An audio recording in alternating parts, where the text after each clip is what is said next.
ঠেলায় না পড়লে বিড়াল গাছে ওঠে না, ঠেলায় না পড়লে বিড়াল গাছে ওঠে না। ঠেলার নাম বাবাজি, শোনো শোনো গোসাইজি, ঠেলার নাম বাবাজি। আরে ভাই এডিটার মারবে নাকি? জানো এনার কথায় বিচারপতি বিচার ছেড়ে ভোটে দাঁড়ায়। আমার পিছনে যদি হুলো লেলিয়ে দেয় তাহলে তোমার চাকরিটাও তো যাবে। না হয় কালকের বিধানসভার বাইরে কটা কাঁচা মিথ্যা কথা বলতে গিয়ে হাতে নাতে ধরা পড়ে গেছে, সে তো 2 ঘন্টার মধ্যে বয়ান পাল্টে নিজের থুতু নিজে ঘেটেছে।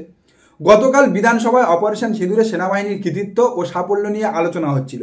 সেই আলোচনা চলাকালীন মুখ্যমন্ত্রী মমতা বন্দ্যোপাধ্যায় তার বক্তব্যে বলে, যে পাকিস্তান সন্ত্রাসবাদের আঁতুড়ঘর, যে পাকিস্তান দশকের পর দশক সন্ত্রাসবাদ চালিয়ে যাচ্ছে এবং সন্ত্রাসবাদীদের জঙ্গিদের শেল্টার দিচ্ছে, সেই পাকিস্তান কিভাবে IMF এর কাছ থেকে 10,000 কোটি টাকারও বেশি লোন পায়, সেই পাকিস্তান কিভাবে ইউএনের ভাইস চেয়ারম্যান পদে বসে বা ইউএনের ভাইস চেয়ারম্যান হয়, যেখানে রাশিয়ার মতো দেশ ইউএনের ভাইস চেয়ারম্যান, সেখানে পাকিস্তান কিভাবে ইউএনের ভাইস চেয়ারম্যান হয়। তাহলে আমাদের বিদেশ নীতি, আমাদের কেন্দ্রীয় সরকারের বিদেশ দপ্তর কি করছে?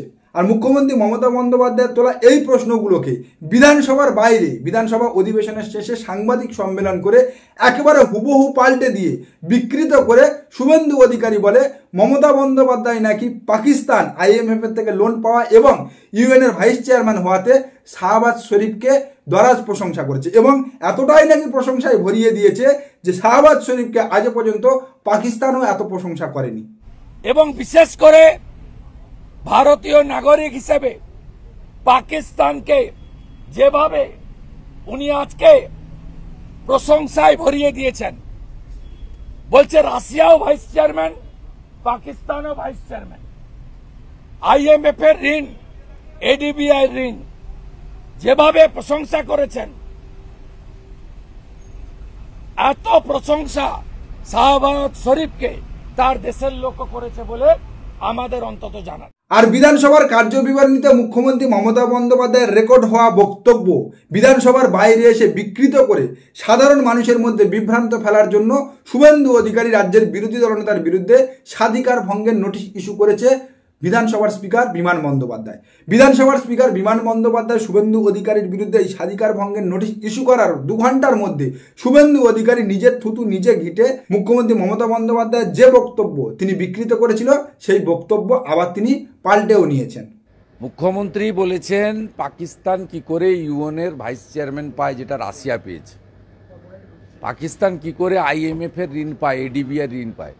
মুখ্যমন্ত্রীর বক্তব্য তো বাইরে অডিও তো বহু লোক রেকর্ড করেছে, সবার কাছে তো আছে, আপনারা তো শুনেছেন, প্রসিডিংসে আছে।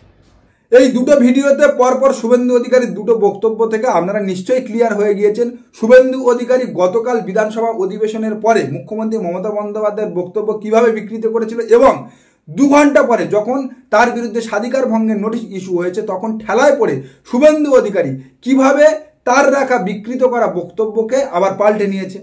এই জন্য গতকাল বিধানসভার অধিবেশনে মুখ্যমন্ত্রী মমতা বন্দ্যোপাধ্যায় শুভেন্দু অধিকারীকে লায়ার বলেছিল, অর্থাৎ মিথ্যাবাদী বলেছিল। শুভেন্দু অধিকারী যে কথায় কথায় মিথ্যা কথা বলে মুখ্যমন্ত্রী মমতা বন্দ্যোপাধ্যায় সে কারণে গতকাল বিধানসভার অধিবেশনে বলেছিল, আপনার মতো এত মিথ্যাবাদী বিরোধী দলনেতা আমি কখনো দেখিনি। আর মুখ্যমন্ত্রী মমতা বন্দ্যোপাধ্যায় এই যে শুভেন্দু অধিকারীকে গতকাল বিধানসভার অধিবেশনে লায়ার বলেছিল, সেখানেও শুভেন্দু অধিকারী বিধানসভার বাইরে এসে তার পিছনে 2টো শব্দ যোগ করে দিয়ে সেই মুখ্যমন্ত্রীর বক্তব্যকে বিকৃত করেছে। দেখুন সেই ভিডিও। কি নোংরা ভাষা, হাম্পিং ডাম্পিং লায়ার। হাম্পিং মানে জানেন? Forcefully sex. ডাম্পিং মানে জানেন? ছুড়ে ফেলে দেওয়া। This is chief minister. अरे कहना क्या चाहते हो? এই যে মুখ্যমন্ত্রী মমতা বন্দ্যোপাধ্যায় শুভেন্দু অধিকারীকে লায়ার বলেছে, যার জন্য শুভেন্দু অধিকারীর এত জ্বালা লেগে গেছে, তাকে মিথ্যাবাদী বলেছে এবং সেই বক্তব্য বিকৃত করে তার পিছনে যে 2টো শব্দ যোগ করেছে হাম্পিটি ডাম্পিটি এবং তার তর্জমাও নিজে করলো, তার ফলে যে নিজের মুখ পুড়েছে, সেই 2টো শব্দের তর্জমা করে দেওয়ার ফলে যে নিজের মুখ পুড়লো তা শুভেন্দু অধিকারীর বোধগম্য হয়নি। আর এই যে বিরোধী দলনেতা কথায় কথায় মিথ্যা কথা বলে, পরবর্তী সময় তার রাখা বক্তব্য থেকে তা পরিষ্কার হয়ে যায়, সাধারণ মানুষ বুঝে যায়। এই যে শুভেন্দু অধিকারী মহাশয় বলেছিল দীঘার জগন্নাথ মন্দিরের যে প্রসাদ বাড়িতে বাড়িতে আসবে গজা এবং পেড়া, তা নাকি দীঘায় তৈরি হচ্ছিল না। সেই গজা পেড়া দীঘার জগন্নাথ মন্দিরে পুজো হলো এবং সেই গজা পেড়া বর্তমানে আসবে বাংলার বাড়িতে বাড়িতে। তখন বলছে কি ওই পচা গজা পেড়া খাবেন না। একজন হিন্দু হয়ে কিভাবে একটা মন্দিরের প্রসাদ সম্পর্কে এমন বক্তব্য রাখতে পারে? মমতার 10 টাকার গজা, 10 টাকার পেড়া দয়া করে নিতে পারেন, খাবেন না, পেট খারাপ হবে। পশ্চিমবাংলার যে সমস্ত হিন্দুরা এই নতুন করে শুভেন্দু অধিকারীর সনাতনী হিন্দুত্ববাদের হিন্দু হতে চাইছে বা শুভেন্দু অধিকারীর সনাতনী হিন্দুত্ববাদের জাগরণে গা ভাসাতে চাইছে, তাদেরকে বলবো কোন হিন্দুত্বের ফাঁদে আপনারা পড়তে চলেছেন দেখুন। যে হিন্দুত্বের ফাঁদে বা যার হিন্দুত্বের ফাঁদে আপনারা পা দিচ্ছেন, তিনি একটা মন্দিরের প্রসাদকে এইভাবে অপমান করছে। লজ্জা লাগা দরকার। এমন একজন সনাতনী হিন্দুত্বের ফাঁদে আমার বাংলার হিন্দুরা পা দিচ্ছে। আমরা বাংলার মানুষ রামকৃষ্ণ স্বামী বিবেকানন্দের হিন্দুত্ববাদে বিশ্বাস করি, চৈতন্যদেবের হিন্দুত্ববাদে বিশ্বাস করি। এই শুভেন্দু অধিকারীর মতো ভেগধারী সনাতনী নেতা, যিনি 2020 সাল পর্যন্ত ইফতার পার্টিতে যেত, গরুর মাংস খেত, সেই ভেগধারী নেতার ফেক হিন্দুত্ববাদে বিশ্বাস করবে না এবং সেই ফেক হিন্দুত্ববাদে পা দেবে না। আমি ইফতারে গেছি, ভাত খেয়ে গেছি এবং টুপি আমি পরি, আমি রুমাল মাথায় দিতাম। আর গতকাল যখন মুখ্যমন্ত্রী মমতা বন্দ্যোপাধ্যায় বিধানসভায় অপারেশন সিঁদুরে সেনাবাহিনীর কৃতিত্ব ও বাহাদুরি নিয়ে বক্তব্য রাখছিল, তখন শুভেন্দু অধিকারীর ইশারায় অগ্নিমিত্রা পাল বারবার মমতা বন্দ্যোপাধ্যায়ের বক্তব্যের মাঝে টিপ্পনি কাটছিল।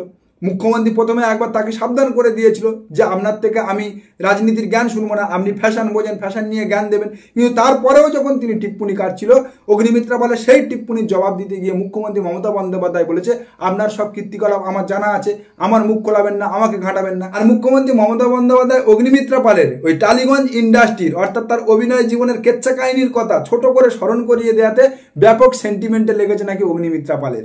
আমিও দীপক ঘোষের বই এনে আপনাকে পড়ে পড়ে শোনাতে পারতাম, কিন্তু আমি সেই রাজনীতি করি না। মানে ওই কম বয়সের কেচ্চা কাহিনী, তখন আমি অভিনেত্রী, এখন আমি রাজনৈতিক নেত্রী, আপনি আমার ভরা বিধানসভায় এইসব কথা তুলছেন, ইমেজের তো 61-62 হয়ে যাবে। আবার পাবলিকের থেকে ভয়ও আছে। এই যে তার কেচ্চা কাহিনীর কথা ভরা বিধানসভায় মমতা বন্দ্যোপাধ্যায় হালকা করে স্মরণ করিয়ে দিল, গোটা পশ্চিমবাংলার মানুষ এখন সার্চ করছে অগ্নিমিত্রা পালের কি কেচ্চা কাহিনী হয়েছিল টালিগঞ্জ ইন্ডাস্ট্রিতে, অর্থাৎ তার অভিনয় জীবনে। এতে করে যদি আগামী দিনে পাবলিক তাকে তাড়া করে, তার জন্য আগে ভাগে আবার মুখ্যমন্ত্রীকে ঢালও করে রাখছে, বলছে তার উপর যদি কোনো রকম অ্যাটাক বা আক্রমণ হয় সেজন্য মুখ্যমন্ত্রী মমতা বন্দ্যোপাধ্যায় দায়ী থাকবেন। আর যদি আমার ওপর কোনো আক্রমণ আসে ফিজিক্যাল, আমি কিন্তু এটাই ধরে নেব যে মমতা ব্যানার্জি আপনি এই আক্রমণ করিয়েছেন। আবার এদিকে আর এক আইটেমকে হাজির করেছে কেন্দ্রীয় বিজেপি। বিহারের এমপি কেন্দ্রীয় পরিবেশ প্রতিমন্ত্রী ভূপেন্দ্র যাদব, তিনি গতকাল বাংলায় এসে বাংলার বর্তমান পরিস্থিতি নিয়ে বাংলাকে কটাক্ষ করছে, বাংলার মানুষকে জ্ঞান দিচ্ছে। एक समय कहा जाता था, what Bengal thinks today India thinks tomorrow. लेकिन इस भावनात्मक खुशी को देखने के बाद दुख होता है। कोई 6 महीना ऐसा नहीं जाता है जब ममता बनर्जी जी के राज में महिलाओं पे अत्याचार ना होता हो। हाल ही में मुर्शिदाबाद और मालदा की वायलेंस की घटनाओं में वापस से कोर्ट को हस्तक्षेप करना पड़ा। মন্ত্রীমশাই, আপনি বাংলা নারী সুরক্ষা এবং আইন ব্যবস্থার কথা বলছেন। প্রথমত আপনাকে স্মরণ করিয়ে দিই, আপনাদেরই ভারতীয় জনতা পার্টি সরকার, বিজেপি সরকার এই চলতি বর্ষে আপনি যেখানে বসে সাংবাদিক সম্মেলন করছেন, এই কলকাতা শহরকে, এই বাংলার কলকাতা শহরকে ওম্যান সেফ সিটি ঘোষণা করেছে। অর্থাৎ সব থেকে সুরক্ষিত শহর, মহিলাদের ক্ষেত্রে, নারীদের ক্ষেত্রে সব থেকে সুরক্ষিত শহর ঘোষণা করেছে কলকাতাকে আপনার বিজেপি সরকার। আর দ্বিতীয়ত আপনাকে স্মরণ করিয়ে দিই, আপনি বাংলার কথা বলছেন, বাংলার দিকে আঙুল তুলছেন। আপনার বিহারে এই গত মাসে গণধর্ষিতা হয়েছিল এক দলিত তরুণী। সেই দলিত তরুণীর মাকে চিকিৎসা দিতে গিয়েছিল এক চিকিৎসক। সেই চিকিৎসককে আপনার বিহারের ভালো মানুষরা কি গণপ্রহার করেছে, কি গণধোলাইটা দিয়েছে গণধর্ষিতার মাকে চিকিৎসা করতে যাওয়ার অপরাধে, তা নিজে চোখে একটু দেখুন। এ ভিডিও আমার দর্শকরা দেখেছে, কিন্তু আপনার জ্ঞাতার্থে, আপনার শরণার্থে তা আরও একবার চালিয়ে দিচ্ছি।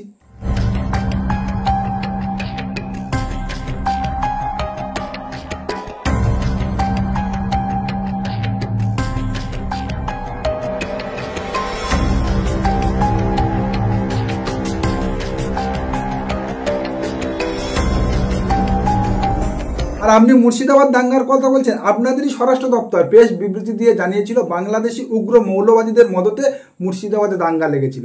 আর একটা ভিডিও আপনাকে দেখায়, দেখে বলুন তো এই ভিডিওটা, এই দাঙ্গার ছবিটা কোন রাজ্যের?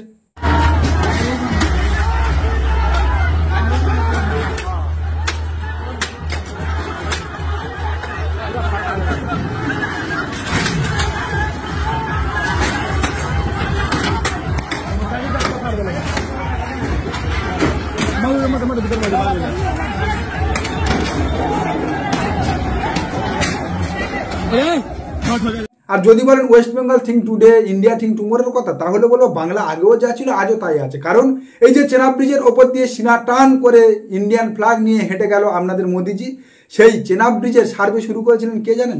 সেই চেনাব ব্রিজের সূচনাটা কার হাত দিয়ে হয়েছিল জানেন?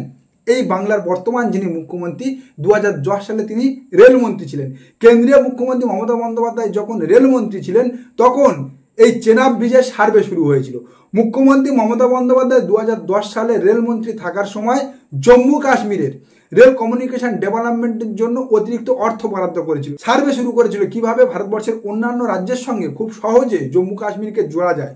আর আজকের তার ফলস্বরূপ এই চেনাব ব্রিজ। মমতা বন্দ্যোপাধ্যায়ের সেদিনকার সেই দূরদৃষ্টির কারণে আজকের ওই চেনাব ব্রিজের ওপর দিয়ে হেঁটে গিয়ে গোটা বিশ্বের সামনে বিশ্বের সর্বোচ্চ রেল সেতু বলে কৃতিত্ব জাহির করতে পারছে, ক্রেডিট নিতে পারছে প্রধানমন্ত্রী নরেন্দ্র মোদী।